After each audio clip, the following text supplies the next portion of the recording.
My name is Afshin Azizian. I am Iranian asylum seeker, and I've been in this country about 12 years. And when I came in 1995, I applied for asylum. And it took Home Office 5 years. For 5 years, I did not know where I was standing. And then they refused me. Within these 5 years, when I came here, I could not speak a word in English. I did not know the culture. Even my destination, to be honest, wasn't England. I was going to join my relatives in Canada.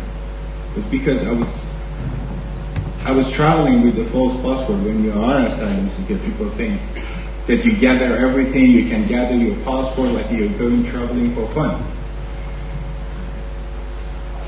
But I was caught here with a false passport. And then within these 5 years, I managed to learn the language. I even managed to get to the higher education. I managed to get to university. I was the only student accepted unconditionally to university because I wanted to integrate to the society. I was a professional footballer back home. The whole community loved me. They love to have me. It seems only officials don't like me in this country. I paid my taxes about 3 years when I was allowed to work. I've never committed any crime.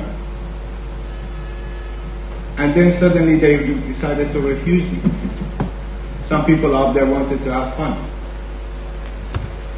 Then they took my work permit away.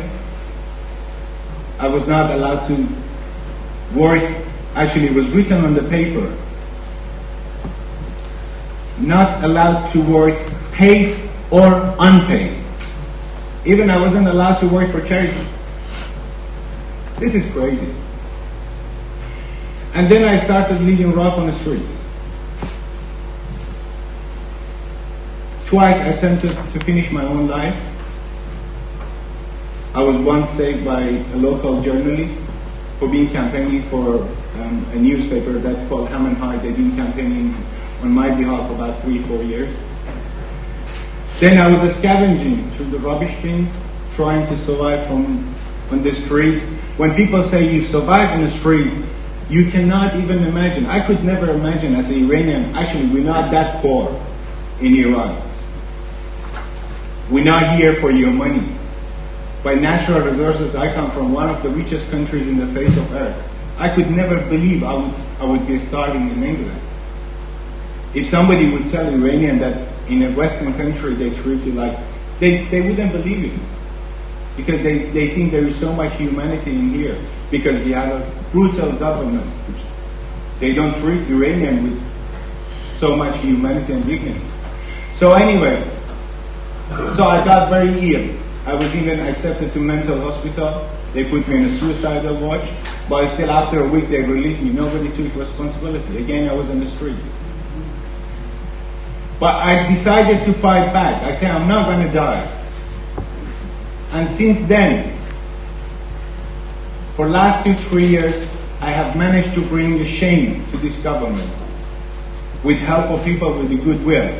I've been all over the media, nationally and internationally, and I will continue. If the justice exists in this country, I will get it. If it doesn't, we will campaign until we create one. And now I will point some of the things that Home Office is doing. Home Office exercising their power on the most vulnerable people in this society. We are used as a political tool rather than treated as a human being. Destitution used as a tool, both politically and economically. But I would like to ask you, audience, thousands and thousands of asylum seekers have been made destitute. By any statistic, the crime between these people, the rate of crime should be so high, unbelievably high, because everybody wants to survive. They will kill to survive. But these people are so dignified. They eat from rubbish bins, but they don't go to become a burglar. They don't kill people. They don't become a criminal. So I think the Home Office should be so ashamed that they don't have even that much respect for these people's dignity. We have to rely on other people's goodwill in order to survive. I am asthmatic. They wouldn't even give me my inhaler. I had no money. Even though I paid my taxes. I paid my national insurances, what you call taxes. So, where is the humanity in this society? These people seem to have a very short memory. Because in the Second World War, when these people were in trouble, most of the Asian and African people accepted Europeans. They embraced them with the open arm when they were in trouble. So why are you forgotten about that? Why do you take everything for granted? Do you think you always stay rich? Do you think you would never have war? You are wrong. And I would like to ask these people, if one day you were in my shoe, how do you want to be treated? Why are you demonizing us? We're just human beings. We're not here to kill you. We're not here to steal from you. The hypocrisy of a government that says people should integrate to the society, but they take the funding for your ESOL. So if an asylum seeker do not learn the basic, which is the communication, how can you integrate to the society? You tell me.